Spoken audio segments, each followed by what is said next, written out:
दोस्तों, मनुष्य का जीवन सदैव प्रसन्नता से भरा रहे, ऐसा आवश्यक नहीं है। सुख और दुख एक ही सिक्के के दो पहलू हैं। यदि मनुष्य के जीवन में दुख और बुरा समय नहीं होगा, तब वह अच्छे समय के महत्व को कभी नहीं समझ पाएगा। कई व्यक्ति ऐसे होते हैं, जब उनके जीवन में समस्याएं आती हैं, तब वह बार बार यही कहते हैं कि आखिर अच्छा समय कब आएगा। किंतु अच्छा समय भाग्य पर निर्भर करता है। साथ ही हमारे कर्म भी अच्छे समय को हम तक पहुंचाने में सहयोग करते हैं। मनुष्य के जीवन में होने वाली घटनाओं को तरह तरह से संकर उसे बताने का प्रयास करते हैं। जब मनुष्य का अच्छा समय आने वाला होता है, तब ईश्वर उसे विभिन्न प्रकार से संकेत देकर बताने का प्रयास करते हैं कि तुम्हारा अच्छा समय जल्द आएगा, थोड़ा धीरज रखो। ऐसे में जानकारी के अभाव में व्यक्ति उन संकेत का गलत अर्थ निकाल लेते हैं या फिर उनका स्वागत नहीं करते। इस प्रकार जब परेशानियां उनका पीछा नहीं छोड़ती हैं, तब वह निराश हो जाते हैं। आज हम आपको इस वीडियो में बताने वाले हैं कि अच्छे समय आने की क्या संकेत होते हैं और किस प्रकार से इन संकेतों का स्वागत करना चाहिए। दोस्तों, गौतम बुद्ध की शिक्षा हर किसी के जीवन को नई दिशा दे सकती है। अगर आप भी इसे मानते हैं तो कमेंट में नम लिखना मत भूलिए। इस कहानी को अंत तक सुनिएगा और वीडियो के साथ बने रहिए। बहुत समय पहले की बात है, एक गांव में एक गरीब आदमी रहता था। वह आदमी अपने जीवन के दुखों से बहुत अधिक परेशान रहता था। जब कभी वह कोई काम करने जाता तो वह काम सफल होते होते रह जाता था। आखिरी क्षणों में असफलता ही उसके हाथ लगती थी। कभी वह स्वास्थ्य को लेकर परेशानी में रहता था, तो कभी उसके परिवार में अकाल मृत्यु हो जाती थी। वह अपने जीवन के दुखों से तंग आ चुका था। एक दिन की बात है, वह अपने घर के दरवाजे पर बैठा बैठा सोच रहा था। तभी उसके दरवाजे पर चिड़ियों का झुंड आया। वह पहले से ही परेशान था। चिड़ियों को देखकर उसने उन्हें भगाना शुरू कर दिया। सभी चिड़ियां उसके दरवाजे से दूर हो गई। उस व्यक्ति की यह विशेष आदत थी, जब भी वह किसी जानवर को अपने घर के आसपास देखता था, तब उसे मारने और भगाने लगता था। साधु संतों को देखकर वह कभी उन्हें प्रणाम नहीं करता था, बल्कि मुंह फेर कर वहां से चला जाता था। आखिरकार लगातार परेशानी झेलते हुए जब उसकी हिम्मत टूट गई, तब एक दिन उसने निर्णय ले लिया कि अब वह इस जीवन को समाप्त कर देगा। वह अपना घर छोड़कर गांव से बाहर चला गया और नदी को देखते ही उसमें छलांग लगा दी। लेकिन यह क्या? दो सन्यासियों ने उसे नदी के पानी से बाहर निकाल दिया। दरअसल जब वह नदी में छलांग लग रहा था, वहां पर एक सन्यासी और उनके दो शिष्य बैठे हुए थे। उस व्यक्ति को नदी में छलांग लगाता हुआ देखकर सन्यासी ने अपने शिष्यों को आदेश दिया और उस व्यक्ति को पानी से बाहर निकाला गया। पानी से बाहर आते ही वह व्यक्ति सन्यासी के ऊपर चिल्लाया। उसने कहा कि आपने मेरी जान क्यों बचाई? मैं जीवित नहीं रहना चाहता, मुझे मरना ही होगा। सन्यासी ने उसे समझाते हुए कहा कि यह जीवन बहुत मूल्यवान है, तुम इसे इस प्रकार क्यों व्यर्थ कर रहे हो? आखिरकार जब समय पूरा हो जाएगा, तब तुम्हें यह धरती छोड़कर जाना ही है। उस व्यक्ति ने कहा कि मैं अपने जीवन की परेशानियों से तंग आ गया हूँ। मुझे समझ में नहीं आता है कि मेरा अच्छा समय कब शुरू होगा। मेरे जीवन में सब कुछ बुरा होता है। मैं लाख प्रयत्न करता हूँ, फिर भी सफलता नहीं मिलती है।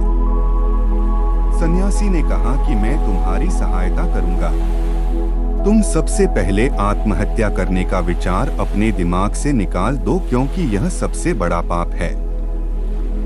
जो व्यक्ति आत्महत्या करते हैं, उन्हें कभी मुक्ति नहीं मिलती है। तुम्हें क्या लगता है तुम आत्महत्या कर लोगे? तुम्हारी परेशानी खत्म हो जाएगी कभी नहीं, बल्कि आत्महत्या से तुम कायर सिद्ध होते हो। तब उस व्यक्ति ने कहा कि हे सन्यासी, आप बहुत ज्ञानी हैं। कृपया करके मुझे कोई मार्ग बताइए। मुझे यह बताइए कि मेरा अच्छा समय कब आएगा और इसके संकेत क्या क्या है। सन्यासी ने कहा कि मैं तुम्हारी सहायता अवश्य करूंगा, किंतु उससे पहले तुम्हें मेरे कार्य करने होंगे। मैं तुम्हें जैसा जैसा कहता हूँ तुम्हें मेरी बात माननी होगी। उस व्यक्ति ने कहा कि आप जो भी कहेंगे मुझे सब माननीय है। आप यह बताइए कि मेरे जीवन में अच्छा समय कब आएगा और इसके संकेत क्या है। सन्यासी ने कहा कि पहले मेरी बात सुन लो। व्यक्ति ने कहा ठीक है, मुझे बताइए। सन्यासी ने कहा कि यदि तुम चाहते हो तुम्हारा अच्छा समय जल्दी आए तो प्रतिदिन चिड़ियों को दाना डालना। उस व्यक्ति ने मुंह बनाते हुए कहा, यह किस प्रकार का कार्य है? मुझे तो चिड़िया पसंद नहीं है। यदि वह मेरे द्वारा पर आए तो मैं उन्हें भगा देता हूँ। तब सन्यासी ने कहा कि तुम अच्छे समय के संकेत का स्वागत इस प्रकार करते हो। वह व्यक्ति चौंक गया। उसने कहा कि चिड़ियों का और अच्छे समय का क्या लेना देना। सन्यासी ने कहा कि जो पहले यह कार्य करके आओ, प्रतिदिन द्वार पर जो भी चिड़िया आए उसे दाना डालना और 1 सप्ताह बाद मुझे यहीं पर मिलना। उस व्यक्ति के पास कोई और विकल्प नहीं था। उसने सन्यासी की बात मान ली और घर वापस चला गया। अब जब कभी उसके दरवाजे पर चिड़िया आती तो वह उन्हें दाना देने लगता। इस प्रकार लगभग 1 हफ्ते तक यह कार्य करने के बाद उससे लगने लगा कि उसे कुछ अच्छे समाचार प्राप्त हो रही है। शायद अब उसका जीवन बदलने वाला है। 1 सप्ताह बाद जब वह सन्यासी से मिला, उसने कहा कि उसने चिड़ियों को दान देना शुरू किया। अब उसे कुछ अच्छे समाचार मिलने लगे। सन्यासी ने उसे व्यक्ति को समझाते हुए कहा कि कई बार व्यक्ति अपनी परेशानी और अपने गुस्से में अपने जीवन में आने वाले अच्छे संकेतों को स्वयं से दूर कर देते हैं। जीवन में कुछ ऐसी आकस्मिक बातें होती हैं जिनके प्रभाव से यह पता चलता है कि जीवन में अब अच्छा समय आने वाला है। उस व्यक्ति ने कहा कि अब आप मुझे बताइए कि अच्छे समय के क्या संकेत है। सन्यासी ने बताना शुरू किया। उन्होंने कहा कि पहला संकेत चिड़िया, गाय इत्यादि का द्वार पर आना। 1 सप्ताह तक चिड़ियों को दाना देने के बाद तुम्हें यह समझ में आ गया होगा कि उनका हमारे जीवन में कितना महत्व है। दरअसल चिड़िया ईश्वर की प्रिय होती है। यह छोटे जीव बहुत ही निर्दोष होते हैं। जीवन में जब भी कुछ अच्छा होने वाला होता है तब ईश्वर उन्हें संदेश वाहक के रूप में मनुष्य के द्वार पर भेजते हैं। यदि मनुष्य उनका स्वागत अच्छे करते हैं, उन्हें दाना पानी देते हैं, तब अच्छा समय जल्दी आता है। लेकिन यदि मनुष्य उनके साथ खराब व्यवहार करे तब अच्छा समय भी दूर चला जाता है। इसलिए हमेशा दरवाजे पर चिड़िया आए तो उसका स्वागत करना चाहिए। गाय का द्वार पर आना। गाय एक ऐसी जानवर है जो हमें दूध देती है। इस दूध को देवता अमृत समान मानते हैं। वेदों शास्त्रों में गायों की पूजा का भी विधान है। कहा जाता है कि जब कभी घर में रोटी बनती है तो पहली रोटी गाय को समर्पित करना चाहिए। जब कभी घर के आसपास गाय दिखाई दे तो उसे अच्छा संकेत मानते हुए रोटी अवश्य खिलाना चाहिए। गाय ईश्वर को प्रिय होती है। जो भी मन से गाय की सेवा करते हैं, ईश्वर उनके ऊपर प्रसन्न रहते हैं। गाय को कभी परेशान नहीं करना चाहिए, बल्कि उन्हें ईश्वर का संदेश वाहक मानकर सदैव उनके स्वागत करना चाहिए। स्वप्न में पूर्वज के दर्शन होना। यदि कभी भी स्वप्न में पूर्वजों के दर्शन हो तो इसे अच्छा संकेत मानना चाहिए। हमारे पूर्वज भले ही हमसे दूर होते हैं, किंतु किसी न किसी प्रकार से वह हमसे जुड़े होते हैं। उनका स्वप्न में आना अच्छे समय के लिए संदेश देने आते हैं।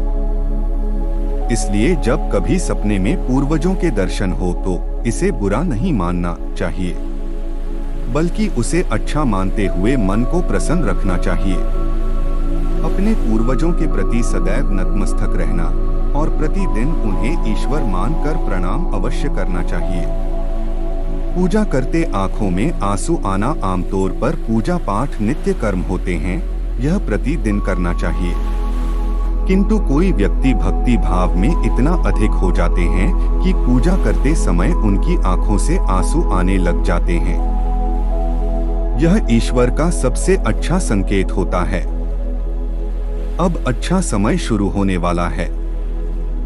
यदि आपके साथ इस प्रकार का कुछ भी हो रहा है तो ईश्वर को धन्यवाद देना चाहिए। ईश्वर स्वयं आपसे जुड़ना चाहते हैं, तभी उन्होंने आपका हृदय में इस प्रकार की भक्ति भावना भर दी है कि जब आप पूजा पाठ करने जा रहे हैं तो आप इस विध्यम पर प्रणाम करना चाहिए। उन्हें भोजन इत्यादि कराकर सदैव उनके सामने नतमस्तक रहना चाहिए। जब कभी उन्हें देखना चाहिए तो प्रणाम अवश्य करना चाहिए। उनके प्रति विनम्रता अच्छे समय को जल्दी लेकर आती है। कठिन समय सदैव नहीं रहता है और साधु संतों के दर्शन तो कठिन समय को दूर करने में सहायता करते हैं। इसलिए जब कभी साधु संतों के दर्शन हो तो ईश्वर को धन्यवाद देते हुए उनका स्वागत करना चाहिए। अचानक से रास्ते मिलना, कई बार व्यक्ति जब कठिनाई में होते हैं तो उन्हें कोई रास्ता नहीं सूझता है, किंतु जब वह पूजा पाठ करते हैं तो ईश्वर उन्हें अवश्य रास्ता दिखाते हैं। यदि आप परेशानी में हैं और अचानक से आपके दिमाग में कोई बात आ रही है कि यह करने से शायद मेरी परेशानी दूर हो सकती है, तो उसे तुरंत कर डालना चाहिए, क्योंकि समाधान का जो विचार आ रहा है उसे तुरंत कर लेना चाहिए। ऐसा करने से आपका अच्छा समय जल्दी शुरू होता है। सन्यासी की बातें सुनकर उसे व्यक्ति ने उन्हें धन्यवाद दिया और कहा कि आपने मेरे जीवन की रक्षा की है। यदि आप नहीं होते तो कभी किसी जानवर को देखकर उसे पर अत्याचार नहीं करूंगा। इस प्रकार सन्यासी ने उस व्यक्ति को जीवन की राह दिखाई। धन्यवाद। अगर आपको ये वीडियो पसंद आया हो तो आप अपने दोस्तों के साथ इस वीडियो को जरूर शेयर करें दोस्तों। इसके साथ ही इस वीडियो से आपको नया क्या सीखने को मिला, ये हमें कमेंट बॉक्स में कमेंट करके जरूर बताएं, क्योंकि दोस्तों आपका एक कमेंट हमारे लिए बहुत उपयोगी है और हमारे लिए मोटिवेशन का काम करता है। इसलिए कमेंट करना बिल्कुल भी ना भूले। आपका बहुमूल्य समय हमें देने के लिए धन्यवाद।